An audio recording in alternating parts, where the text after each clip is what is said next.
Hello everyone, good morning. কেমন আছো তোমরা সবাই? আশা করি তোমরা সবাই ভালো আছো। আর আমরা খুব একটা ভালো নেই, তার কারণ হচ্ছে আমার শরীরটা একটু খারাপ বন্ধুরা। আর আমার এই ভিডিওটা বিগত এক সপ্তাহ আগেকার, তো ভিডিওটা শ্যুট করা ছিল, তো সেই ভিডিওটাই আমি এডিট করছি। তো চলো, আমার নতুন একটা ভিডিওতে তোমাদের সবাইকে স্বাগত। যেহেতু ভিডিওটা আমি ভয়েসটা এখন দিচ্ছি, ওই জন্য নতুন একটা ভিডিও বললাম বন্ধুরা। তো কেউ স্কিপ করো না, পুরো ভিডিওটা দেখো, আশা করছি তোমাদের ভালো লাগবে।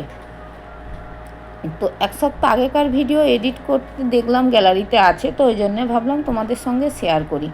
তো ঘুম থেকে উঠে এই যে দেখো, আমি প্রথমে কি করছিলাম বলো তো, কয়েকটা রিলস ভিডিও বানিয়ে নিয়েছিলাম। তো রিলস ভিডিওটা আগে বানানো হয়ে গেলে তারপর কাজ করলে কাজগুলো মনে হয় ঝটপট হচ্ছে। ওই জন্য রেডি হয়ে সকালে আগে রিলস ভিডিওটা করে এই যে জামা কাপড় সব গোছগাছ করবো, মানে বাড়তি কাজগুলো তো করতে হবে, তো সেই কারণের জন্য। আর জানালাটা একটু খুলে দিলাম বন্ধুরা, প্রচণ্ড রোদের তাপ আর গরম, কি বলবো, যাচ্ছে তাই গরম। আর এই যে দেখো, যেহেতু আমি তো মানে শ্যুট করি, বাউলে শ্যুট করি, তিলক কাটা ছিল, সেই তিলকটা মুছিনি, সেই জন্যে মেয়ে আমাকে উল্টোপাল্টা বলছে। আর তারপরে এই যে দেখো, জামা কাপড়গুলো আমি কি করছিলাম বলো তো, একটু গোছ করে নিচ্ছিলাম জামা কাপড়গুলো। আর নাচছিলাম কেন জানো? তো মেয়ের কথা শুনে আমি হাসছিলাম। মেয়ে বলছে যে নাইটির সঙ্গে তিলক, তো কী আর করবো, আমি ওটাই মেয়েকে বলছিলাম। এখনও আমি যখন ভয়েস দিচ্ছি তো মেয়ে পাশেই আছে, তো মেয়ে বলছে সেই নাইটির সঙ্গে তিলক। তো তোমরাই বলবে বন্ধুরা, তিলক যারা কাটে তারা কিন্তু সবসময়ই কাটে, নাইটির সঙ্গে বলো, শাড়ির সঙ্গে বলো, যাই বলো না কেন। তো যাই হোক, মেয়ের সঙ্গে গল্প করছিলাম, আর সাথে তোমরা তো আমার সঙ্গে ছিলেই। তো কথা বলতে বলতে, আর তিলকটা কেটেছি ওটা হচ্ছে ফেব্রিক দিয়ে। ফেব্রিক তোমরা তো অনেকে জানো, যারা আমার ভিডিও কন্টিনিউ দেখো তারা তো বুঝতেই পারবে যে আমার পার্লার আছে, ওই ফেব্রিক দিয়ে আমরা কিন্তু কনের সাজাই, ব্রাইডকে সাজাই।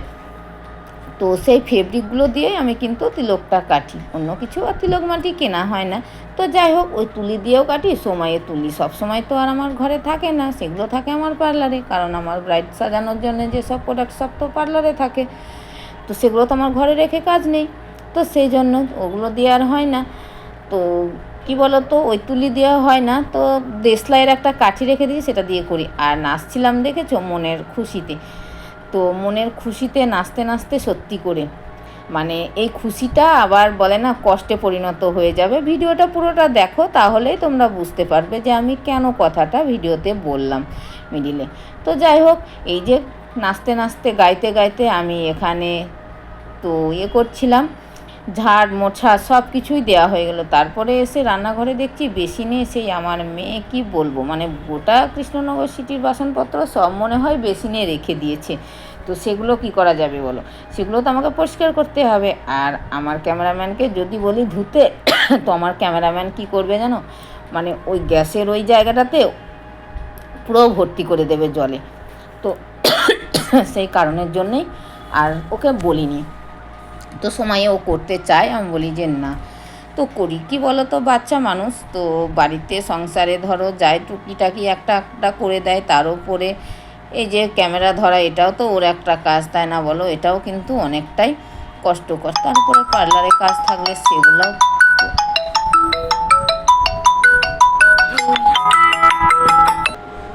তারপরে এই যে দেখো বন্ধুরা, থালা বাসনগুলো ধুচ্ছিলাম, থালা বাসনগুলো ধুতে ধুতে তখনও কিন্তু আমি বুঝতে পারিনি যে মানে শরীরে এরকম অসুস্থ।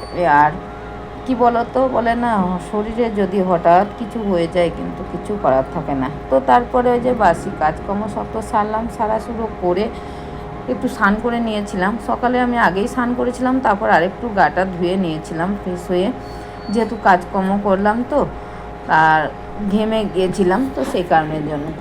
তারপরে এই যে খাবার টাবার প্যাক করে নিয়ে রেডি হয়ে আমি কিন্তু আমার পার্লারের উদ্দেশ্যে রওনা দিয়ে দিয়েছি। আর ওই যে ওর ব্যাগটার মধ্যে দেখতে পেলে তোমরা, ওটাতে কি বলো তো কী আছে, ওটা হলো একটা সিক্রেট।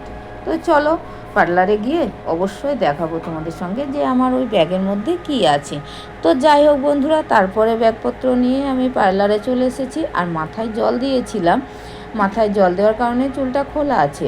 আর বেশিরভাগই তোমরা 19-20 আমাকে দেখতে পাবে চুলটা কিন্তু আমি এইভাবেই বেশিরভাগ করে থাকি, কারণ এর আগের বছর পুজোর সময় আমি বোটক্স করিয়েছিলাম হেয়ারে, তো সেই কারণের জন্য তখন থেকে খোলা রাখতে রাখতে এখন যেন একটা অভ্যাস হয়ে গেছে। তো সেই কারণেই বেশিরভাগ আমার এইভাবেই দেওয়া থাকে। তো যাই হোক, 1 বছরে আর অতটা ভালো নেই, সে যাই হোক হলো, আমার কিন্তু মানে কাজ করার সময় তো গুটিয়ে বাঁধতে হয়, তো সেই জন্যে। তো যাই হোক, যা হয় হোক, তো কী আর করা যাবে বলো, এবার হাতের কাজ যেহেতু নিজেরাই জানি, তো করা আর সেভাবে হয় না। তো তারপরে এই যে কথা বলতে বলতে দেখো পার্লার খুললাম, খুলে আবার প্রতিদিনের আমাদের নিত্যদিনের যেটা কাজ এগুলো নামাচ্ছিলাম। আর বাইরে এত রোদের তাপ বন্ধুরা, কি বলবো সেটা তোমাদের আর। তো এটা নামাচ্ছিলাম, এটা কিন্তু আগে তোলাপাড়া করতাম না গো। এই যে ব্যানারটাতে দেখছো তোমরা লাইট দেওয়া থাকে, এই লাইটটা আগে আমি ব্যানারটা ওই জায়গাতেই বসানো থাকতো, হোর্ডিংটা আমি কি করতাম, লাইটটা সন্ধ্যার সময় দিতাম, আবার রাত্রিতে যখন পার্লার বন্ধ করতাম তখন খুলে রেখে দিতাম। আর এই এখন কি করেছে, তোমরা এর আগে একটা ভিডিওতে আমি দেখিয়েছিলাম যে ইলেকট্রিক মিস্ত্রি এসেছিলো, মিস্ত্রি দাদা এসে ওর সঙ্গে ক্লিপ দিয়ে দিয়ে সব সেট করে দিয়ে গেছে, ওই জন্য আমাকে হোর্ডিংটাই তুলে ফেলতে হয়। তো যাই হোক, ওগুলো নামানোর পরে এখানে এই যে দেখো আমি চেয়ারগুলো আবার আয়না টায়না সব মুছে নিলাম একটু। তো প্রত্যেক দিন যদি এগুলোতে পরিষ্কার পরিচ্ছন্ন না করি তাহলে কিন্তু দেখতে ভালো লাগবে না, তাই না বলো? আর আমার একই মানুষ যে প্রত্যেক দিন আসে এমনটা কিন্তু নয়, আমার প্রত্যেক দিন মানে বিভিন্ন রকমের মানুষ আসে। পার্লার মানে এমনই একটা জিনিস, পার্লার কেন, যে কোনো ব্যবসা ক্ষেত্রেই বলো না কেন। তো যাই হোক, এই যে দেখো এখানে চেয়ারগুলো দিয়ে দিয়েছি। এখানে কি করব বলো তো, তোমরা যেন ভেবো না আমার বাড়িতে মিটিং হবে গো বন্ধুরা। চেয়ারগুলো পেতেছি রোদে, কাউকে বসার জন্য নয়, তোমাদেরও বসার জন্য নয়। এই যে দেখো তোমরা দেখলে না ব্যাগে করে আমি কি নিয়ে আসলাম, এই দেখো এই শাড়িগুলো ছিল, তো শাড়িগুলো আমি ব্যাগে করে নিয়ে আসলাম, দিয়ে ভাবলাম একটু ফাঁকায় দিই, তার কারণ ঘরে মোছা টোছা দিলাম, মানে পার্লারের ভিতরে আর কি। তো এই রোদটাই একটু রেখে দিই, তারপর আমি ভিতরে রাখবো সাইজ করে, প্যাকেটের মধ্যে পুরবো। তো পুজো আসছে, তো ভাবলাম শাড়িগুলো যদি কেউ নেয় তাহলে পার্লারে তো আমার আলাদা করে বিক্রি করতে যেতে হচ্ছে না, শাড়িগুলো তো যে কেউ এসে আমার সামনেই দেখতে পাবে সাজানো থাকলে, তো সেই কারণের জন্য এগুলো একটু বার করে রোদে দিচ্ছিলাম। আর প্যাকেট করা ছিল না, এমনি একটা বড় প্যাকেটের মধ্যে ভরে রাখা ছিল। এই যে দেখতে পাচ্ছ ক্যারি প্যাকেটটা ছিঁড়ে এটা করেছে কে জানো, আমার খুব সুন্দর একদম কিউটি বিউটি ক্যামেরাম্যান। আমার ক্যামেরাম্যান এইসব কাজগুলো কিন্তু খুব ভালো করতে পারে, বুঝতে পেরেছো? তো যাই হোক, তারপরে এই যে দেখো এতক্ষণ সকাল থেকে তো তোমরা দেখলে আমি ভালোই ছিলাম, তারপরে হঠাৎ করে আমার পায়ে এক ব্যথা শুরু হয়, মানে আগে আমি পড়ে গিয়ে চোট পেয়েছিলাম, তো সেই ব্যথাটাই শুরু হয়। তো আমি ডাক্তারখানা চলে গিয়েছিলাম ওই কাজগুলো করতে করতে, ডাক্তার দেখিয়ে একটু ওষুধ নিয়ে নিলাম। তো পায়ে প্রচণ্ড ব্যথা, এরপরে আর কিন্তু আমি কোনো ভিডিও বন্ধুরা মানে শ্যুট করতে পারিনি। এটা প্রথমেই বললাম, 1 সপ্তাহ আগেকার ভিডিও তোমাদের সঙ্গে আমি শেয়ার করছি, গ্যালারিতে ছিল দেখে। তো সেই ভিডিওটা ভয়েস ওভারটা কিন্তু আমি এখন দিচ্ছি, আর এখন বেশ আমি কয়েকদিন কিন্তু ভিডিও শ্যুট করিনি, কারণ আমি পারছি না। শর্ট ভিডিওও কিন্তু করিনি, কারণ যেহেতু আমার হাঁটুতে চোট, আমি ঠিকঠাক হাঁটতেই পারছি না, তো সেই কারণের জন্যেই। তো হেয়ার কাট কেমন লাগলো? আমরা কেমন? খুব ভালো। খুব ভালো। তাই আমি কেমন বাবু? তুমিও ভালো। ভালো। বাবু আমি কেমন? আবার আসবে আমার কাছে হেয়ার কাট করতে।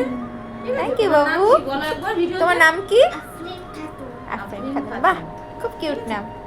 সবাইকে বলো ভিডিওটা দেখবে, লাইক করবে। ভিডিওটা দেখবে, লাইক করবে। Bye bye. আমার কাছে কি কাজ করালে দিদি? স্টেডিয়াম করলাম, Hair হেয়ার cut করলাম আর ফেসিয়াল করলাম। তো আমার কাছে কাজ করিয়ে তোমার কেমন লাগলো? খুব সুন্দর, খুব ভালো লাগলো, দিদিরা খুব ভালো। আমার এসে খুব আনন্দও পেলাম। আমার কোনো ব্যবহারে তোমার খারাপ না না, লেগেছে? খুব ভালো লেগেছে। তো তুমি আমার কাছে ফেস থ্রেডিং করালে, হেয়ার কাট করালে, ফেসিয়াল করালে, হ্যাঁ, ঠিক আছে? হ্যাঁ।